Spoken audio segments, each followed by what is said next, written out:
سلامونه، وخت مو پخیر. له مالان میډیا څخه د نن ورځې ورزشي خبرونو ته ښه راغلاست. زه احمد خبیب حسرت یم. د ننګرهار او لغمان د معلولو ورزشکارانو ترمنځ د باسکټبال دوستانه سیالۍ ترسره شوې.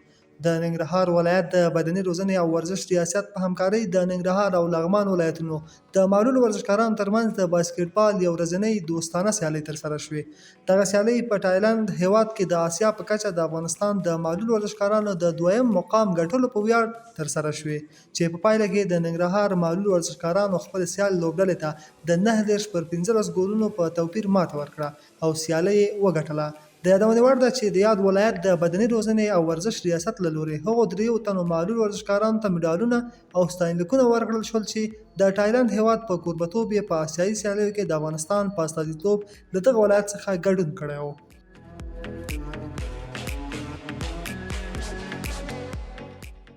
د اولمپیک ملي کمیټې او سپورت عمومي ریاست لخوا د 2023 کال د سوکوهنې غوره لوبڅار تمیم احمد اختري وستایل شو. د اولمپیک ملي کمیټې او سپورت عمومي ریاست لخوا د سوکوهنې په نړۍ کې د 2023 کال افغان غوره لوبڅار او حکم د یوې ستاینغونډې په ترڅ کې وستایل شو. په یادو مراسمو کې د اولمپیک ملي کمیټې او سپورت عمومي ریاست رئیس الحاج مولوي عبدالودود حقانی، د بدني روزنې او سپورت عمومي ریاست فني او مسلکي مرستیال حافظ احمد جان، د اولمپیک ملي کمیټې اجرایه رئیس داد محمد پاینده اختري، د بوکسینګ فدراسیون سرپرست عبدالحی عزیزپوري، د اولمپیک ملي کمیټې او سپورت عمومي ریاست د نشراتو رئیس او ویان اتل مشواڼی او یو شمېر نورو مسؤلینو ورزشکارانو ګډون کړی و. یاده ناسته د اولمپیک ملي کمیټې او سپورت عمومي ریاست رئیس عبدالودود حقانی د سوکوهنې په نړۍ کې د غوره لوبڅار په توګه د تمیم احمد اختري ټاکل کېدو په مناسبت په خبرو کې وویل ټول هغه ورزشکاران چې له هیواد څخه بهر ژوند کوي بیرته د هیواد راستانه شي او د ورزش ادارې له رهبري سره د اوږه په اوږه د ورزش د ودې لپاره کار وکړي. ښاغلي حقانی په خپلو خبرو کې د سوکوهنې په برخه کې د غوره لوبڅار په توګه د تمیم احمد اختري ټاکل کېدل د هیواد او ورزشکارانو لپاره ویاړ وباله او په پای کې د تمیم له لوري سوکوهنې فدراسیون رهبري ته د نمرې ورکولو راستول شوی سټانډرډ ماشین هم وسپارل شو.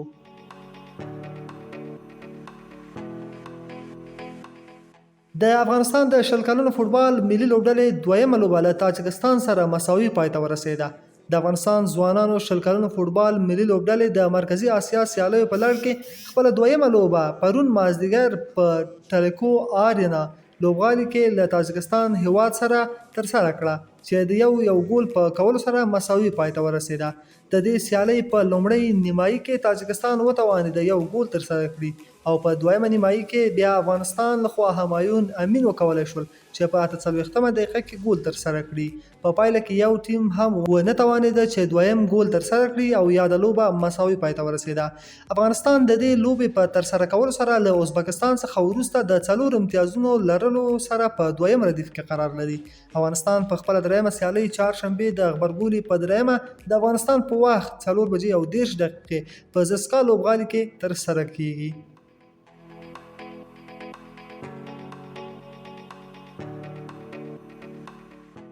په پنجشیر کې د 3 ولایتونو ترمنځ د فوټبال سیالۍ د پنجشیر لوبډلې په بریا پای ته ورسېدې. د پنجشیر ولایت د بدني روزنې او ورزش امریت د پروان او کاپیسا ولایتونو له ورزشي امریتونو سره په ګډه همغږۍ د نوموړي ولایت په ورزشي لوبغالي کې د فوټبال سیالۍ چې 13 ورځ پیل شوې وې د پنجشیر لوبډلې په بریا پای ته ورسېدې.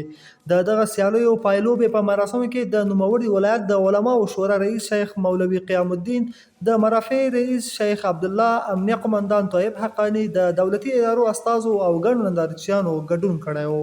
د دغه سیالیو په پایلوبه کې پنجشیر لوبډلې د خپل سیالۍ د پروان لوبډلې ته 2-0 ګولونو په توپیر ماته ورکړه او اتلولي خپله کړه. د دغه سیالیو غوره لوبغاړی ربیع الله و چې تر ټولو بهترینه ګول ساتنه یې نندارې ته وړاندې کړه. حیرت نه وي چې په پای کې ټولې لوبډلې او لوبغاړي د یاد ولایت د مسؤلینو له لوري په نغدي ډالۍ ونازول شول.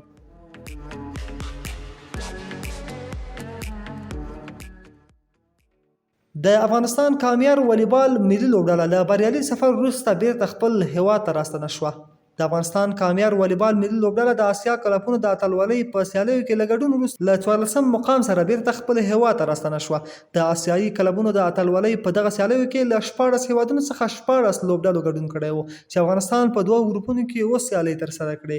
6 سیالۍ بایلولې، هانګ کانګ او یمن دواړو هیوادونو ته د 3-0 میدانونه په توپیر ماتې ورکړې چې پایله کې د آسیا په کچه د والیبال په درجه بندي کې له 22 مقام څخه 14 مقام خپل کړ.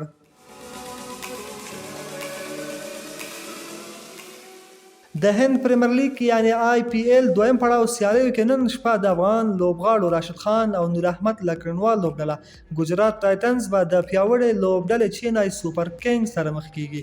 د نننۍ لوبې ګټونکی به پایلوبې ته ځي او بایلونکی به د لکنو سوپر جاینټس او ممبئی انډیانز له ګټونکي سره بیا لوبه کوي.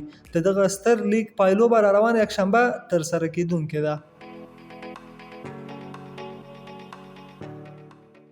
د آسیا د ملتونو جام د کوربتوب لپاره د سعودي عربستان لویه بیارغونه. سعودي عربستان تیره میاشت د 2020 کال آسیا جام کوربتوب وګاټه. د دغه هیواد د فوټبال فدراسیون د دغه سترې سیالۍ د کوربتوب لپاره خپل تدابیر پیل کړي دي. د سعودي سپورت 24 پاڼې راپور ورکړی چې په ریاض کې د فیصل بن فهد سټیډیوم د ظرفیت لوړولو پروژه د 2022 آسیا هیوادونو جام کوربتوب لپاره پیل شوې. دا لوبغالی اوس مهال د 45,000 نندارچیانو کوربه دی.